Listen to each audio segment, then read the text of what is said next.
हमने स्वतंत्रता के अर्थ को पढ़ा, उसके दोनों पहलुओं को, नकारात्मक और सकारात्मक स्वतंत्रता क्या है ये भी हमने जाना। अब हम स्वतंत्रता के कुछ लक्षणों पर गौर करेंगे जिससे हम स्वतंत्रता के अर्थों को और भी अच्छे तरीके से समझ सकते हैं। जैसे स्वतंत्रता का पहला जो लक्षण है वो है संपूर्ण बंधनों का अभाव स्वतंत्रता नहीं है। मतलब यहाँ पर भी सकारात्मक स्वतंत्रता है, ये हमको देखने को मिलता है कि जहाँ पर स्वतंत्रता होगी वहाँ पर प्रतिबंध ज़रूर होगा। जैसे आपको इसका उदाहरण आपको घर में, आपके घरों में भी देखने को मिलेगा। जैसे आपके पिताजी आप पर एक प्रतिबंध लगाते हैं कि आप रात के 9 बजे के बाद आप घर से बाहर नहीं निकल सकते।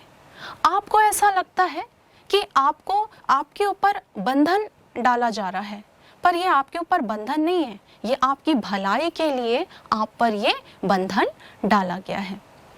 जैसे भारत में गन रखने की स्वतंत्रता नहीं है, प्रतिबंध है। क्यों? क्योंकि भारत में ऐसी व्यवस्था नहीं है, भारत में विविधता बहुत है, इसलिए भारत में गन रखने की परमिशन नहीं है। अगर कोई रखता है तो उसे परमिशन लेनी पड़ेगी। लेकिन अमेरिका में आप गन रख सकते हैं क्योंकि अमेरिका जो है धीरे धीरे नकारात्मक स्वतंत्रता की ओर आगे बढ़ रहा है। तो पहला जो लक्षण यही है कि स्वतंत्रता अगर हम कह रहे हैं तो उसमें प्रतिबंध जरूर होगा। दूसरी इसकी विशेषता है कि स्वतंत्रता के लिए समाज कल्याण की दृष्टि से उचित बंधनों का होना आवश्यक है। समाज के कल्याण के लिए उचित बंधन का होना आवश्यक है। कैसे? जैसे कि समाज देखते हैं हम, भारतीय समाज में जितने पिछड़े जो वर्ग हैं, पिछड़े जो जातियां हैं, उनको आगे बढ़ाने के लिए, उनकी उन्नति के लिए आरक्षण की व्यवस्था की गई है ताकि वो आगे बढ़ सके। और यहाँ पर हम ये भी देखेंगे कि जो पिछड़ी जाति है वो आगे बढ़ सके, उनमें समानता लाई जा सके, इसलिए अनुच्छेद 15 की सार्वजनिक जो स्थल है, कुआं है, तालाब है, इस पर इनको कोई रोक टोक ना करें, इन पर प्रतिबंध ना लगाएं। और हम यहाँ पर ये भी देखेंगे, चुनाव को लेकर अगर हम देखें तो अगर पंचायती चुनाव है या नगर निकाय का चुनाव है, यहाँ पर महिलाओं के लिए जो सीट होती है वो आरक्षित होती है। उन सीटों पर सिर्फ महिला ही चुनाव लड़ सकती है, पुरुष उस पर चुनाव नहीं लड़ सकता। तो यहाँ पर आपको प्रतिबंध देखने को मिल रहा है। और ये प्रतिबंध क्यों है? समाज के कल्याण के लिए, क्योंकि समाज में जो कमज़ोर वर्ग होते हैं उनको आगे बढ़ाने के लिए, समाज कल्याण के लिए ऐसे प्रतिबंधों का लगाना भी आवश्यक होता है। तीसरा इसका लक्षण है स्वतंत्रता में व्यक्तिगत धारणा कम और सामाजिक जो धारणा है अधिक होती है। जैसे आप सिगरेट पी सकते हैं, ये व्यक्तिगत स्वतंत्रता है, कोई आपको मना नहीं करेगा, आप पी सकते हैं। पर आप सार्वजनिक स्थल पर आप सिगरेट नहीं पी सकते। क्यों नहीं पी सकते? क्योंकि सिगरेट का जो धुआं है, आपके आसपास जो लोग होंगे बसों में, ट्रेनों में या कोई सार्वजनिक स्थल पर, तो उनके स्वास्थ्य को वो धुआं खराब करता है।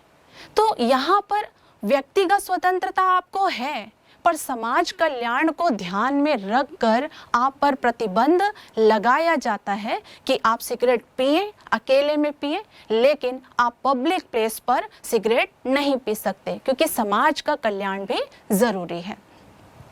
अगले इसकी विशेषता ये है, स्वतंत्रता किसी भी कार्य को करने की वह शक्ति है जो दूसरों के लिए घातक ना हो। जैसे इसमें हम देखेंगे, जैसे आपको रोजगार की स्वतंत्रता है, आप कोई भी रोजगार आप कर सकते हो।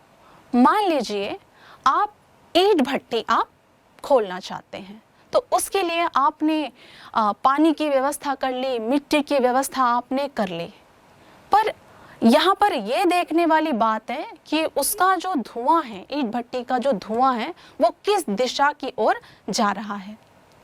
मान लीजिएगा कि उसके धुआं की जो दिशा है, समझो वहां पर कोई स्कूल है, वो धुआं कंटिन्यू उस स्कूल की तरफ जा रहा है, तो स्कूल में पढ़ने वाले बच्चों की सेहत उससे खराब हो सकती है।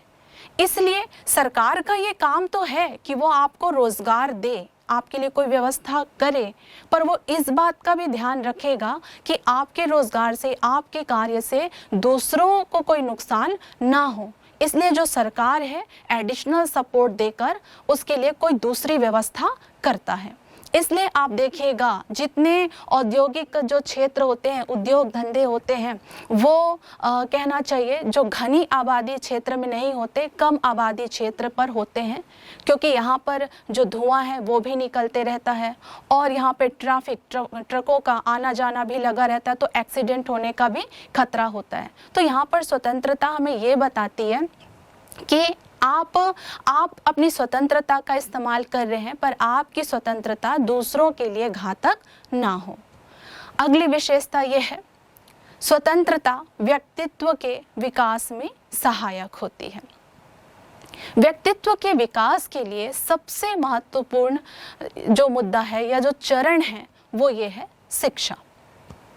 शिक्षा के माध्यम से ही व्यक्ति जो है अपने व्यक्तित्व का विकास कर सकता है। जैसे हम जितने भी महान नेताओं को देखें, जैसे हम गांधी जी को देखें या मंडेला को देखें, तो हमें देखने को मिलेगा कि जितने स्वतंत्रता के लिए संघर्ष किए हैं उन महान नेताओं ने शिक्षा पर जोर दिया है। जैसे कि भारत में जब ब्रिटिश शासन करते थे तब कांग्रेस हमेशा उनसे मांग करती थी कि भारत के लिए एक अच्छी शिक्षा नीति होनी चाहिए, क्योंकि उन्हें पता था कि शिक्षा के द्वारा ही व्यक्तित्व का विकास हो सकता है, व्यक्ति अपने भले और बुरे का ज्ञान प्राप्त कर सकता है। तो यहाँ पर हमेशा कांग्रेस ने जो ब्रिटिश शासन थे उससे हमेशा मांग करते रहे। लॉर्ड मैकाले की जो शिक्षा नीति है उसका तिलक ने बहुत विद्रोह किया, क्योंकि उनकी शिक्षा नीति में अंग्रेजी भाषा के आधार पर ही शिक्षा दी जाए ऐसी व्यवस्था थी। तो भारतीय उसका विरोध करते थे, क्योंकि भारत की भाषा नहीं है, अंग्रेजी भाषा नहीं है, और भारत की जो भाषा है उसी के आधार पर भारतीयों को शिक्षा दी जाए ताकि भारतीय उसको अच्छी तरीके से उसको समझ सके। तो यहाँ पर हम देख रहे हैं कि शिक्षा के लिए भारतीय नेताओं ने ब्रिटिशों से मांग की, इसमें सुधार की भी मांग की। अगर हम भारत में सावित्रीबाई फुले जी को देखेंगे तो उन्होंने पहला महिला विद्यालय की स्थापना की पुणे में। क्यों की गई होगी? क्योंकि शिक्षा सभी के लिए ज़रूरी है, स्त्रियों के लिए भी और पुरुषों के लिए भी। हम इसका एक और उदाहरण हम देख सकते हैं तुर्की साम्राज्य का। तुर्की जो साम्राज्य था वो बहुत धनी और ताकतवर साम्राज्य था। इस ताकतवर साम्राज्य में खलीफा शासन होता था। तो खलीफा शासन को हटाने के लिए व्यक्ति के पास स्वतंत्रता ज़रूर होनी चाहिए। तो वहाँ के नागरिकों का बहुत बड़ा हाथ था, और वहाँ के तुर्की में जो प्रथम राष्ट्रपति थे कमाल पाशा, वो प्रथम निर्वाचित राष्ट्रपति थे तुर्की के। उन्होंने खलीफा शासन वहाँ से हटाकर वहाँ पर गणतंत्रात्मक जो शासन है उसकी स्थापना हुई। कैसे हुई? अगर वहाँ के नागरिक शिक्षित नहीं होते तो क्या उनमें समझ आ पाती? क्या वो स्वतंत्रता को समझ पाते? नहीं समझ पाते। इसलिए स्वतंत्रता जहाँ है वहाँ व्यक्तित्व का विकास होता है। अगला है स्वतंत्रता सभ्यता तथा संस्कृति के विकास का मूल आधार। सभ्यता और संस्कृति के मूल विकास में स्वतंत्रता बहुत ही महत्वपूर्ण है। जैसे इसमें हम देखेंगे भारत और पाकिस्तान जो है, दोनों देश एक साथ आज़ाद हुए। दोनों देशों के पास संविधान भी है, पर हम दोनों देशों में फ़र्क ये देखते हैं कि भारत में हमको धार्मिक सहिष्णुता देखने को मिलती है, जबकि पाकिस्तान में हमें धार्मिक सहिष्णुता देखने को नहीं मिलती है। वहाँ की जो माइनॉरिटीज़ हैं वो धीरे धीरे घटती जा रही है। उनको वो स्वतंत्रताएं नहीं है जो भारत में भारतीयों को, जो अल्पसंख्यक हैं, उन्हें मिल रही है। यहाँ के जो अल्पसंख्यक हैं वो उन्नति कर रहे हैं, वो आगे बढ़ रहे हैं, उनकी संख्या भी बढ़ते जा रही है। लेकिन हम पाकिस्तान की तरफ देखते हैं कि वहाँ की जो माइनॉरिटीज़ हैं वो घटते जा रही हैं। तो यहाँ से समझ में आता है कि स्वतंत्रता में सभ्यता और संस्कृति भी हमें दिखाई देती है। कानून का पालन करने एवं स्वतंत्रता कम नहीं होती बल्कि सुरक्षित होती है।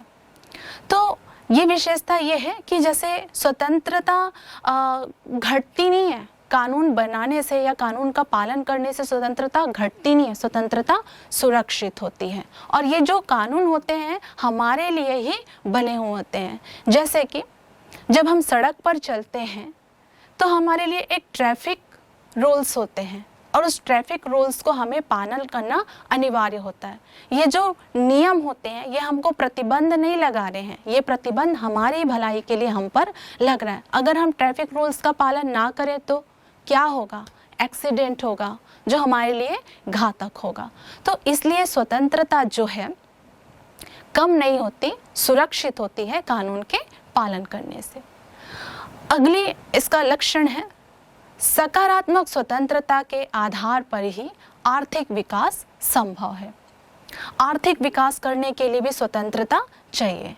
जैसे कि भारत के पहले भारतीय जो ब्रिटिश पार्लियामेंट के भी मेंबर थे, वो बहुत बड़े अर्थशास्त्री भी थे, उनका नाम है दादा भाई नौरोजी।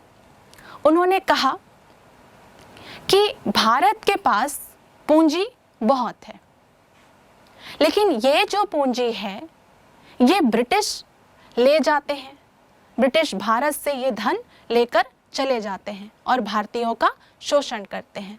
तो भारतीयों को भी व्यापार करने की स्वतंत्रता दी जाए जिससे भारतीय भी उन्नति कर सके। तो दादा भाई नौरोजी क्या कह रहे हैं कि स्वतंत्रता होगी तब व्यक्ति व्यापार कर सकता है, तब व्यक्ति अपनी आर्थिक उन्नति को कर सकता है। तो स्वतंत्रता के लक्षण में हमने इतने सारे लक्षणों को जाना और समझा जिससे हमें स्वतंत्रता के अर्थ को समझना बहुत ही आसान हो गया। अब हम पढ़ेंगे स्वतंत्रता के प्रकार या भेद। तो समाज पर गहरी छाप है स्वतंत्रता की और इसका संबंध मानव समाज के विभिन्न पक्षों से है। इसी आधार पर स्वतंत्रता के कुछ विविध रूप हैं जिसे हम पढ़ने जा रहे हैं। जैसे पहला स्वतंत्रता, प्राकृतिक स्वतंत्रता या नैसर्गिक स्वतंत्रता। प्राकृतिक स्वतंत्रता के विषय में दो धारणाएं जो हैं वो प्रचलित हैं। तो पहली जो धारणा है वो है प्राचीन धारणा। प्राचीन धारणा में स्वतंत्रता का जो अर्थ है उसे राज्य की स्थापना से पहले भी प्रकृति की ओर से लोगों को प्राप्त हुआ है। यहाँ पर यह बताया जा रहा है जब राज्य की स्थापना नहीं हुई थी, जब समाज नहीं बना था, तब व्यक्ति स्वतंत्र था। जो कुछ भी प्रकृति ने मानव को दिया था वो सब प्राकृतिक स्वतंत्रता होती थी। जैसे कि रूसो कहते हैं कि मानव का जो स्वभाव है स्वाभाविक रूप से वो स्वतंत्र है, राज्य ने मानव को कोई स्वतंत्रता नहीं दी है। जो भी स्वतंत्रता दी गई है वो प्रकृति के द्वारा दी गई है। लोग जो हैं उनका कहना यह है कि जब प्राकृतिक अवस्था थी, प्राकृतिक अवस्था कहने से तात्पर्य जब राज्य जैसी संस्था का निर्माण नहीं हुआ था, उससे पहले की जो अवस्था थी उसको राजनीति शास्त्र के विद्वान प्राकृतिक अवस्था कहते हैं। इस प्राकृतिक अवस्था में होता क्या था कि लोग स्वतंत्र थे, उनको खाना पीना रहना और बोलना और जैसा चाहे वैसा अपना जीवन वो जीते थे। हर बात के लिए, हर चीज़ के लिए वो क्या थे? स्वतंत्र थे। कोई नियम नहीं थे, ना कोई राज्य था, ना कोई समाज था। तो व्यक्ति अपने जीवन को जैसी उनकी इच्छा होती थी वैसा वो अपना जीवन जीते थे। और प्रकृति ने मानव को 3 अधिकार दिए हुए थे। लॉक के अनुसार वो 3 अधिकार है: जीवन का अधिकार, स्वतंत्रता का अधिकार और संपत्ति का अधिकार। क्योंकि हमें प्रकृति ने बनाया है तो जीवन हमें प्रकृति ने दिया है, तो हमें जीवन का अधिकार हो गया। स्वतंत्रता, प्रकृति ने हमें बंधनों में या नियम के साथ नहीं भेजा, हमें स्वतंत्र भेजा है। तो जो हमारी इच्छा होगी, जैसे हमें खाना है, पीना है, घूमना है, वैसा हम कर सकते हैं। तो इन सब चीज़ों को करने की स्वतंत्रता। और तीसरी बात इन्होंने की है संपत्ति की स्वतंत्रता या संपत्ति का अधिकार। तो लॉक ये कहते हैं कि जैसे एक पेड़ है, पेड़ में एक फल लगा हुआ है, अगर कोई व्यक्ति परिश्रम करके उस फल को तोड़ता है और उसे अपने पास रख लेता है तो वो उसकी संपत्ति हो गई। तो जो कुछ प्रकृति ने दिया है वो सब क्या है? प्राकृतिक स्वतंत्रता है। उसी प्रकार से हॉब्स जो हैं वो ये कहते हैं कि व्यक्ति को आत्मरक्षा का, कहने का मतलब ये है कि जीवन का अधिकार है। हॉब्स ये तक कहते हैं कि अगर व्यक्ति को लगता है कि उसके जीवन पर कोई खतरा है तो वो अपना डिफेंस वो कर सकता है। यहाँ तक हॉब्स ने ये तक बोला है कि अगर किसी व्यक्ति को जेल में डाल दिया गया है और उसे ऐसा लगता है कि उसको मृत्यु दंड दी जाने वाली है तो वो जेल से भी क्या कर सकता है? वो भाग सकता है, क्योंकि वो उसके जीवन का अधिकार है, जीवन की स्वतंत्रता है।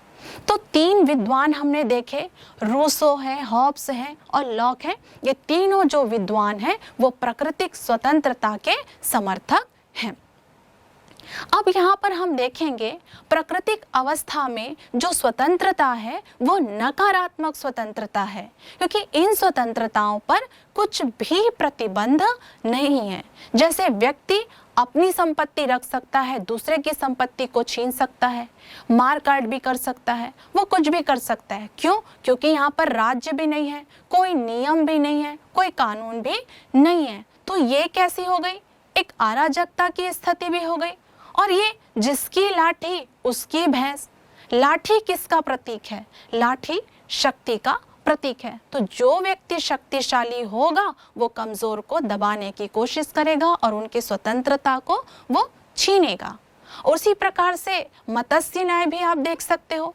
मत्स्य न्याय क्या होता है? जैसे समुद्र में आपने देखा होगा कि जो बड़ी मछली होती है वो छोटी मछली को खा जाती है। तो बड़ी मछली किस ओर दिखाती है? हमें शक्ति को दिखाती है, और छोटी मछली मतलब कमजोर वर्ग को दिखाती है। तो जो शक्तिशाली वर्ग होते हैं, शक्तिशाली जो लोग होते हैं, कमजोर वर्गों का शोषण करते हैं, उनके अधिकारों को छीनते हैं, उनकी स्वतंत्रताओं को छीनते हैं।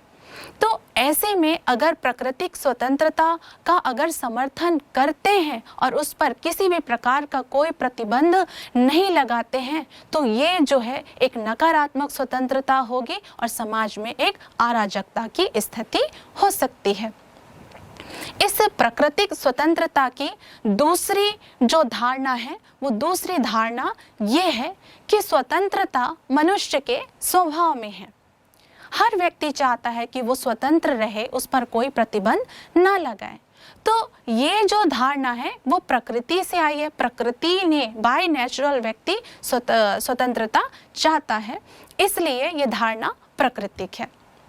यहाँ पर हम देखेंगे जब राज्य बन गया है तो राज्य प्राकृतिक स्वतंत्रता जो है, जो व्यक्ति को मिली हुई है जीवन की स्वतंत्रता, उसे ना छीने और इसी स्वतंत्रता की प्राप्ति के लिए आगे चलकर कई उपनिवेश जब बने, उपनिवेशों से जब राज्य स्वतंत्र होना चाहते थे तो इसी स्वतंत्रता की वो लड़ाई लड़ रहे थे। क्यों? क्योंकि जब राज्य आया तो राज्यों ने इन्हीं स्वतंत्रताओं पर, इन्हीं अधिकारों पर प्रतिबंध लगाना शुरू कर दिया था।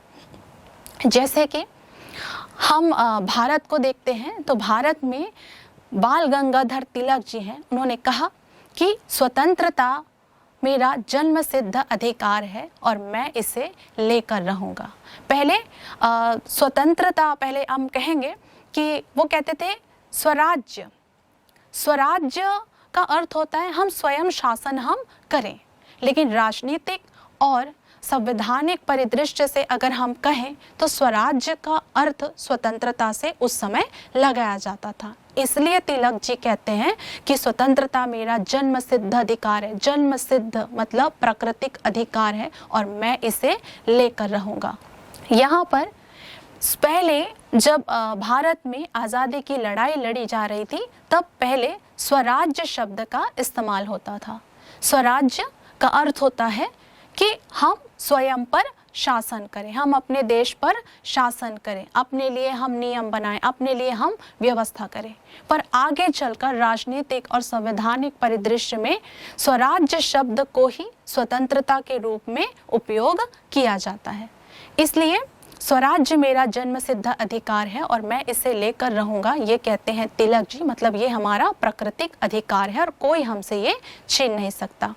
आगे चलकर जब देश आज़ाद हुआ तब मौलिक अधिकार के रूप में कुछ प्राकृतिक जो स्वतंत्रता है व्यक्तियों को मिला और इसका विरोध भी किया गया कि प्राकृतिक स्वतंत्रता पर किसी भी प्रकार का कोई प्रतिबंध ना लगाया जाए। जैसे कि अनुच्छेद 21 प्राण और देह की स्वतंत्रता, इस पर कोई प्रतिबंध नहीं है। जैसे कि हमने प्राकृतिक स्वतंत्रता में पढ़ा कि जीवन की स्वतंत्रता, तो यहाँ पर अनुच्छेद 21 प्राण और देह की स्वतंत्रता, इस पर किसी भी प्रकार का कोई प्रतिबंध नहीं है। दूसरा है नागरिक स्वतंत्रता। राज्य या समाज द्वारा नागरिकों को जो भी स्वतंत्रता प्रदान की जाती है उसे नागरिक स्वतंत्रता कहते हैं। यहाँ पर हम देखेंगे कि व्यक्ति और नागरिक दोनों में अंतर क्या है। किसे हम व्यक्ति कहेंगे और किसे हम नागरिक कहेंगे। व्यक्ति तो हम सभी हैं पर नागरिक हम सब नहीं हैं। जिस राज्य में हम रहते हैं वो राज्य हमें कुछ विशेषाधिकार देता है, उसे ही हम नागरिक स्वतंत्रता कहते हैं।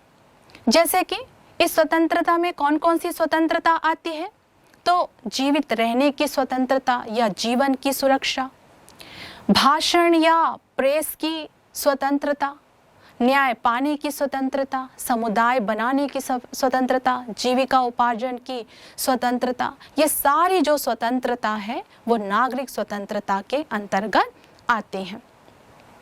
अब इसमें हम ये भी देखेंगे कि एक देश के अंदर नागरिक भी रहते हैं, विदेशी भी रहते हैं, पर सारी स्वतंत्रता का उपयोग विदेशी नहीं करता।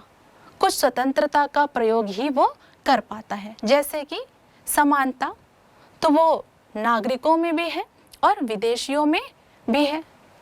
और अगर हम बात करें अनुच्छेद 16 की, तो अगर सरकारी कोई नौकरी है तो वो सिर्फ नागरिकों को मिलेगा, विदेशियों को नहीं मिलेगा।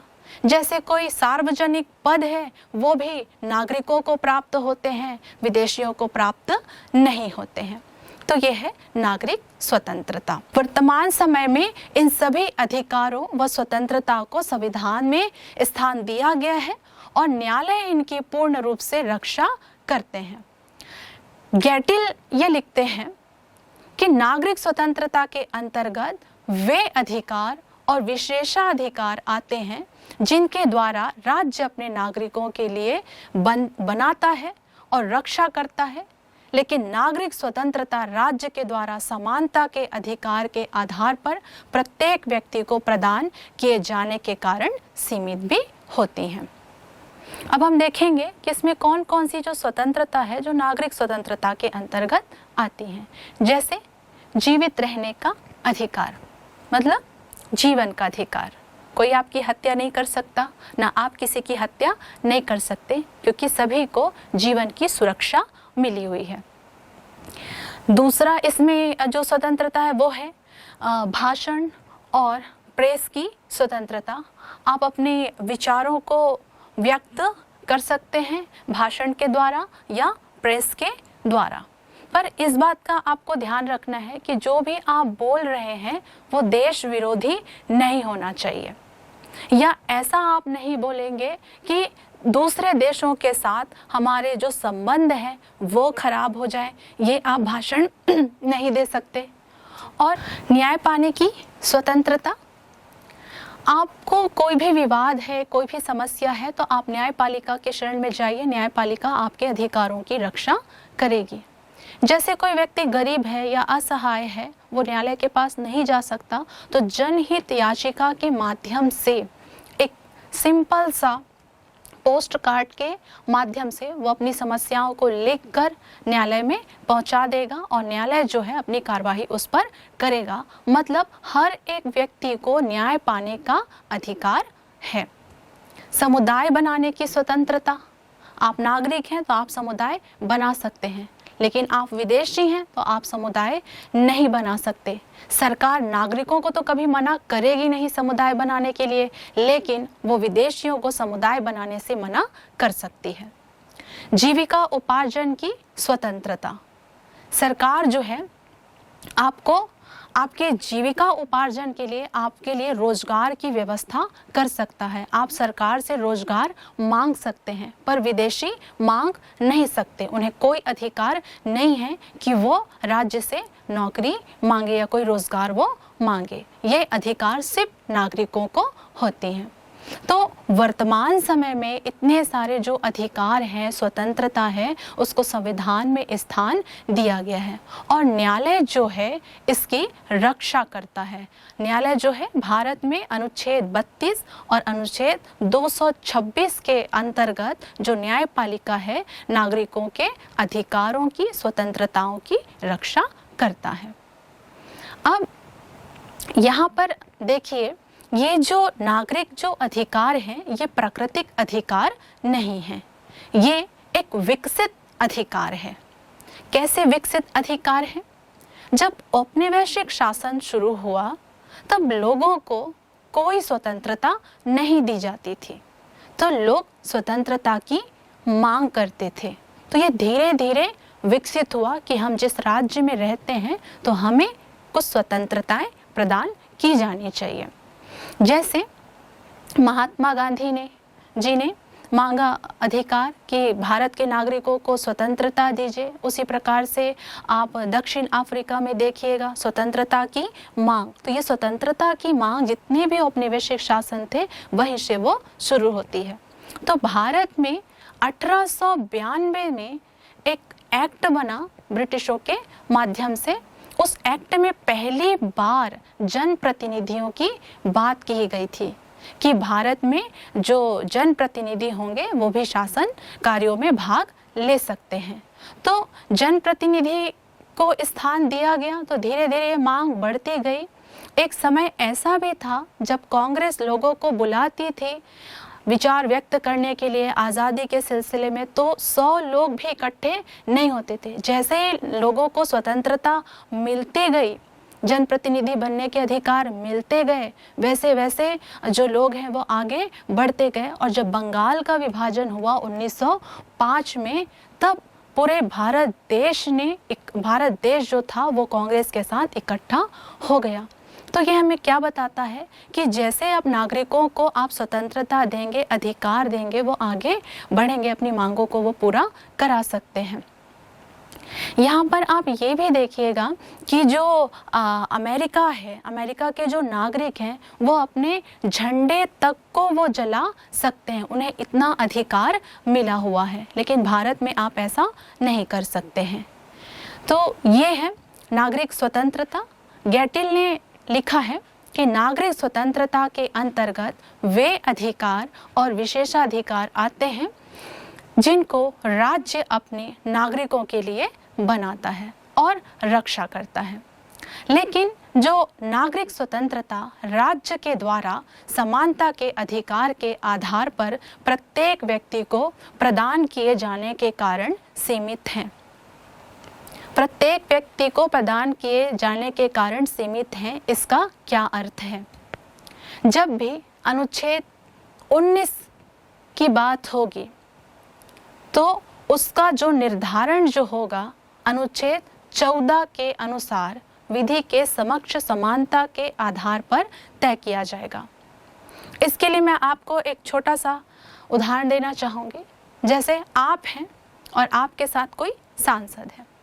आप सड़क पर जो सार्वजनिक क्षेत्र है वहाँ पर आप खड़े हैं तो दोनों आप समान हैं, दोनों आप बोल सकते हैं।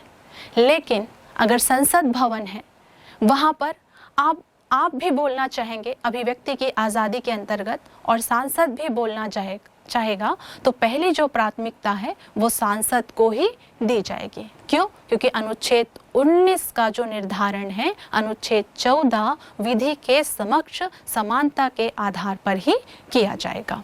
विधि के समक्ष समानता से अभिप्राय ये है कि समान परिस्थिति में समान संरक्षण प्राप्त होगा।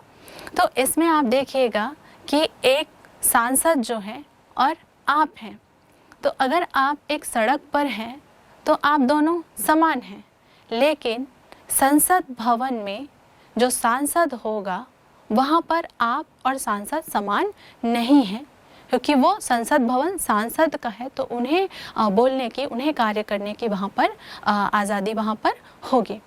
जैसे कोर्ट में वकील और आप समान नहीं हैं, लेकिन आप रोड में क्या होंगे? समान होंगे। तो यही है कि विधि के समक्ष समानता की समान परिस्थितियों के आधार पर समान संरक्षण दिया जाएगा। तीसरा प्रकार है राजनीतिक स्वतंत्रता। राजनीतिक स्वतंत्रता से तात्पर्य है कि नागरिकों के राज्य के कार्य एवं राजनीतिक मामलों में सक्रिय रूप से भाग लेने की स्वतंत्रता से है। देखते हैं ली लॉक क्या कहते हैं।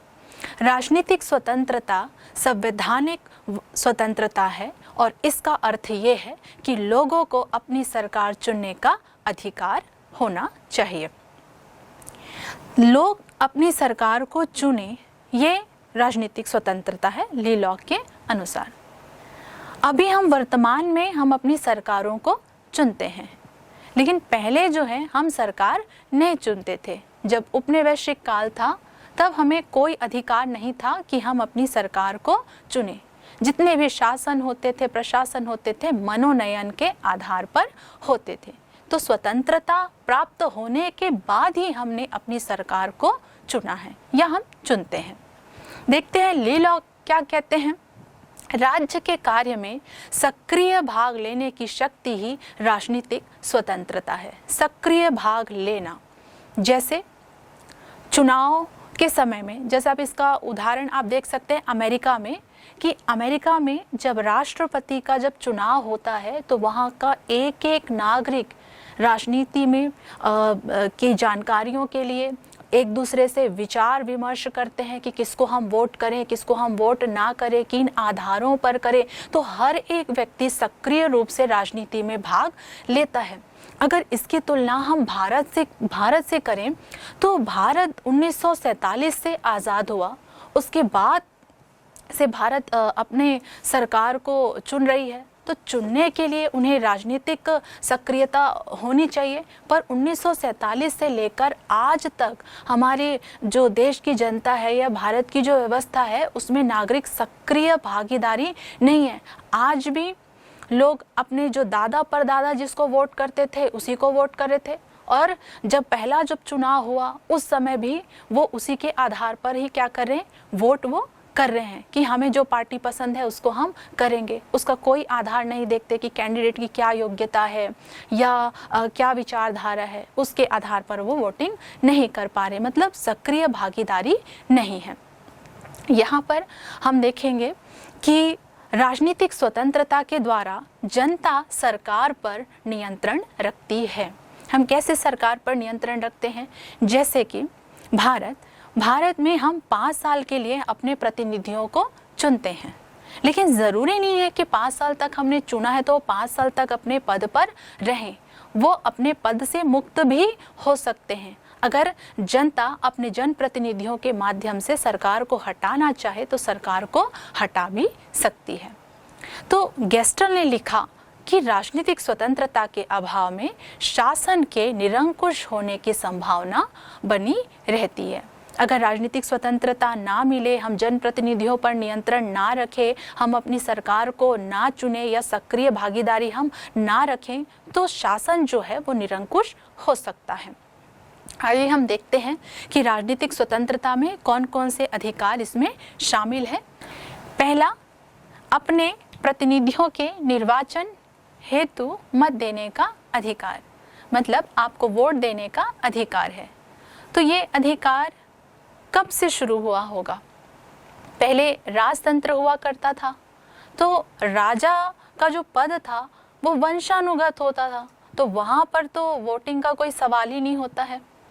फिर धीरे धीरे जब औपनिवेशिक शासन शुरू हुआ, लोग अपने अधिकारों की मांग करते गए, तो मांग करते गए लोग और इधर उपनिवेशिक शासन जो है वो आगे बढ़ते गया, तो धीरे धीरे लोगों को अधिकार मिलते गए, तो वोटिंग का भी अधिकार मिलने लगा।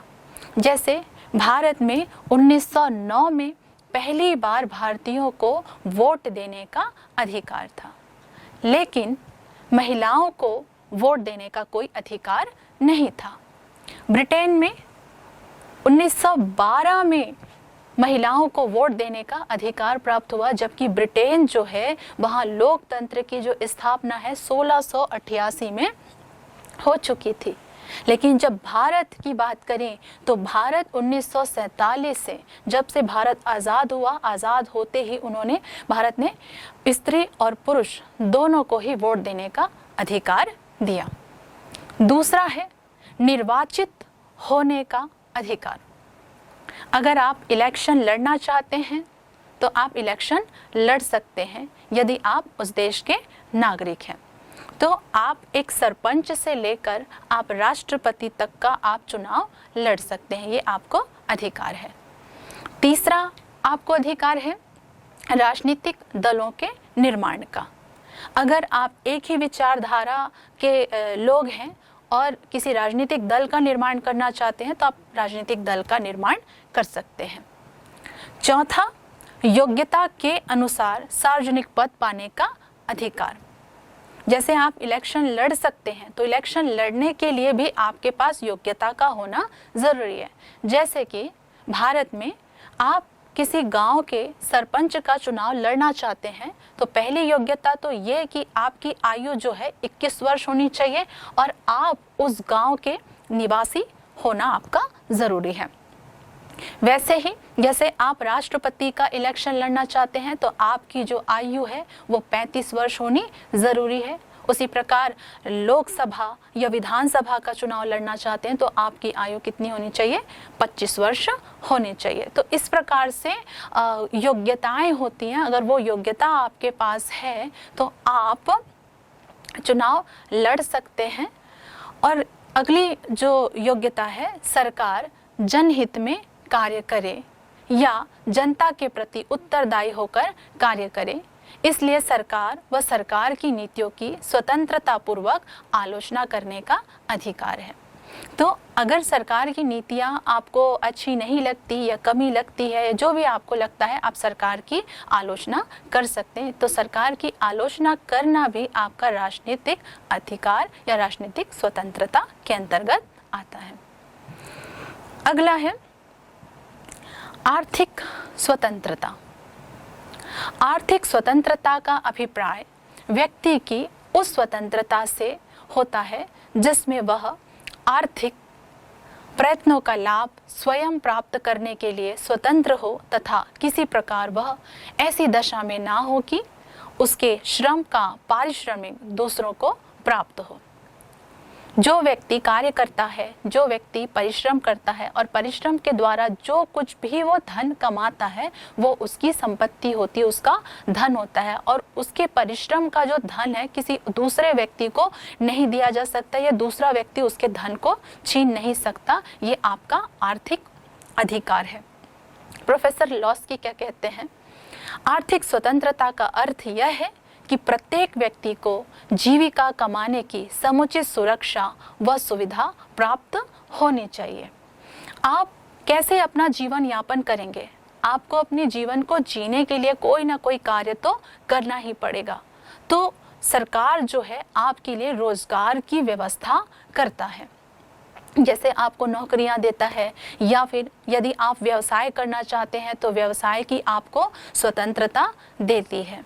या फिर आप अगर व्यापार करना चाहते हो और आप सक्षम नहीं हो आर्थिक चीज़ें वहन करने की, तो सरकार आपको सब्सिडी भी देती है, आपको बैंक से लोन भी प्रदान करती है ताकि आप व्यापार कर सकें। और जब लोन प्रदान करती है तो कुछ नियम और शर्तों के आधार पर ही लोन प्रदान वो करती है। जैसे गरीब है ऐसा सोचकर बिना नियम के वो लोन नहीं देती है, उनको भी नियम और शर्तों के आधार पर ही लोन दिया जाता है।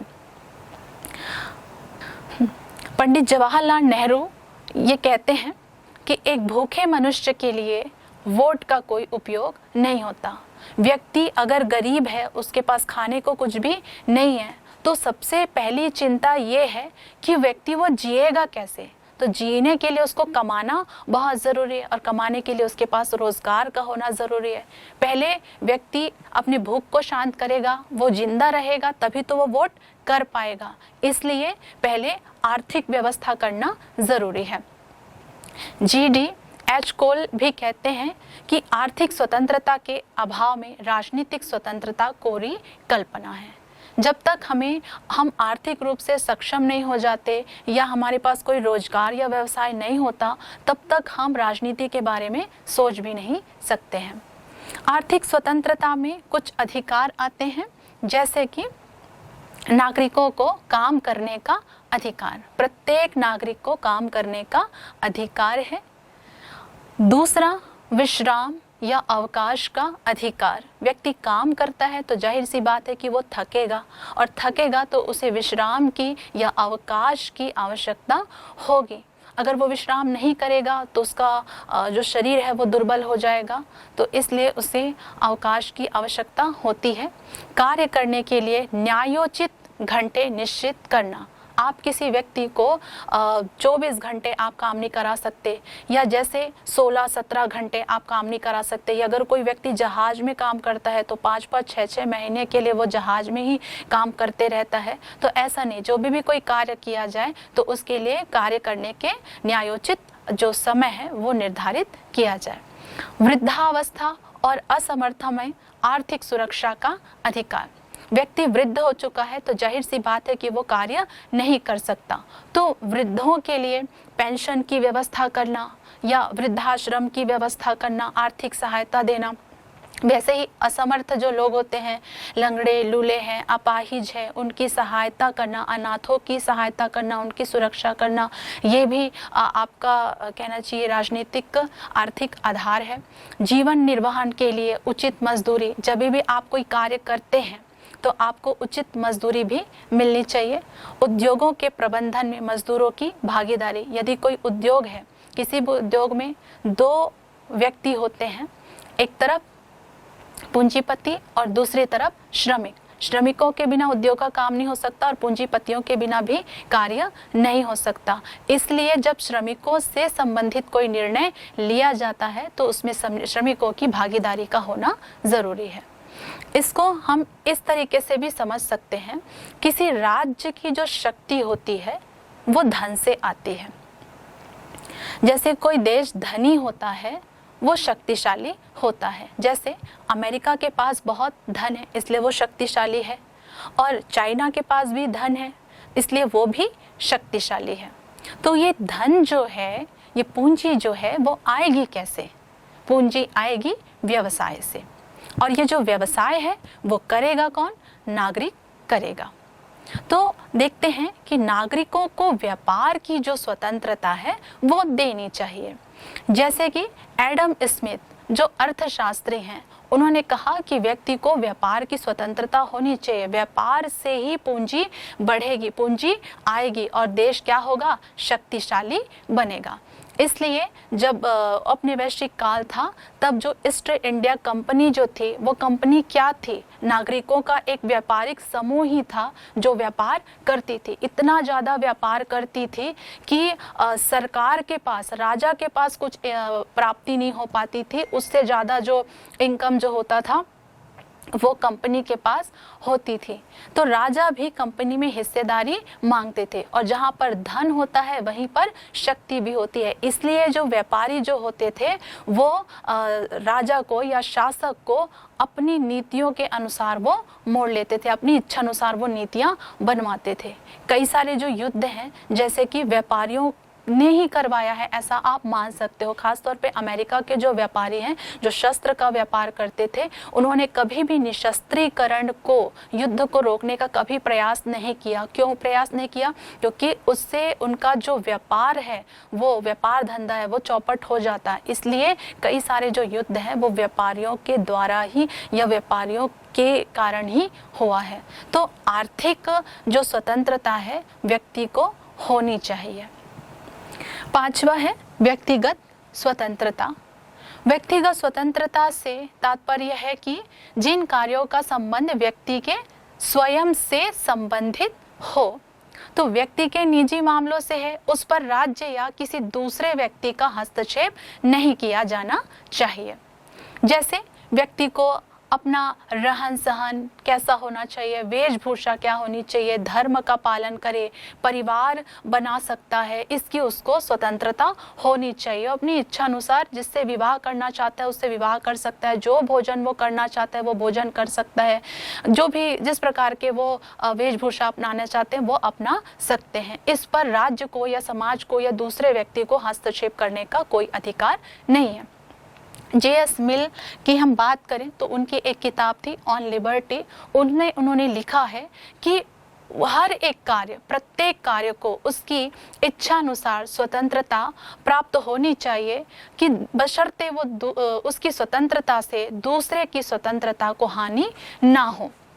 तो यहाँ आपके भोजन करने से किसी दूसरे व्यक्ति को हानि नहीं हो रही है, आपके परिवार से, आपकी शादी से दूसरे को हानि नहीं हो रही है। तो आप ये जो स्वतंत्रता है वे व्यक्तिगत स्वतंत्रता है।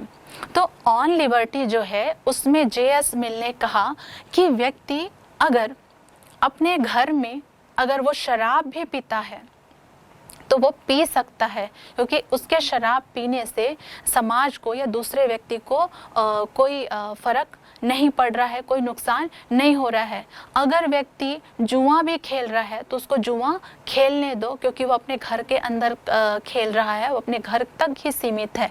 तो J.S. मिल ये बताना चाह रहे थे कि व्यक्ति से संबंधित जो मामले हैं उस पर राज्य और समाज हस्तक्षेप ना करे। हालांकि शराब और जुआ जो है समाज को भी प्रभावित करता है अप्रत्यक्ष रूप से, लेकिन मिल का कहना यह था कि जो व्यक्ति को उसको स्वतंत्रता मिलनी चाहिए जो उसके स्वयं से संबंधित हो। 6वां है राष्ट्रीय स्वतंत्रता। राष्ट्रीय स्वतंत्रता का अर्थ यह है कि राष्ट्र को अपने भाग्य का निर्धारण स्वयं ही होना चाहिए। राष्ट्र अपने आंतरिक और बाह्य विषयों में पूर्ण स्वतंत्र होना ही राष्ट्रीय स्वतंत्रता है। यहाँ पर बात हो रही है संप्रभुता की। संप्रभुता राज्य की ऐसी सर्वोच्च शक्ति है जिसके आधार पर राज्य जो है अपने देश के आंतरिक प्रशासन करती है और बाह्य प्रशासन भी करती है। जैसे आंतरिक प्रशासन के अंतर्गत अपने देश के लिए कानून का निर्माण करना, उस कानून का पालन करवाना, जो पालन नहीं करता है उसे दंड देना, राज्य के अंदर एक व्यवस्था को बनाए रखना। और दूसरा है कि बाह्य विषय मतलब दूसरे देशों के साथ वैदेशिक संबंध स्थापित करना, संधि है, समझौता है, युद्ध है, शांति है, ये सब वो फैसले ले सकता है। और ये तभी ले सकता है जब राज्य क्या हो, स्वतंत्र हो। जैसे कि भारत जब गुलाम था तो भारत अपने देश के लिए कोई कानून का निर्माण नहीं कर सकता था, क्योंकि उसके पास संप्रभु शक्ति नहीं थी, भारत स्वतंत्र नहीं था। और ना ही वो दूसरे देशों के विषय में कोई फैसला ले सकती थी। जैसे कि विश्व युद्ध में भारत पार्टिसिपेट नहीं करना चाहता था, फिर भी भारत युद्ध में गया। क्यों गया? क्योंकि भारत एक उपनिवेश था, भारत कोई स्वतंत्र राष्ट्र नहीं था। इसलिए भारत अपने आंतरिक मामलों में और बाह्य मामलों में किसी भी प्रकार का कोई भी डिसीजन नहीं ले सकता था। इसलिए राष्ट्र की स्वतंत्रता राष्ट्रीय स्वतंत्रता कहलाती है। जैसे 15 अगस्त 1947 से भारत को राष्ट्रीय स्वतंत्रता प्राप्त नहीं थी, संप्रभु शक्ति प्राप्त नहीं थी, ब्रिटिश ही सब कुछ निर्धारण करते थे। भारत किसके साथ युद्ध करेगा, किसके साथ संधि करेगा, सब कुछ भारत ही क्या करता, ब्रिटिश ही निर्धारित करते थे।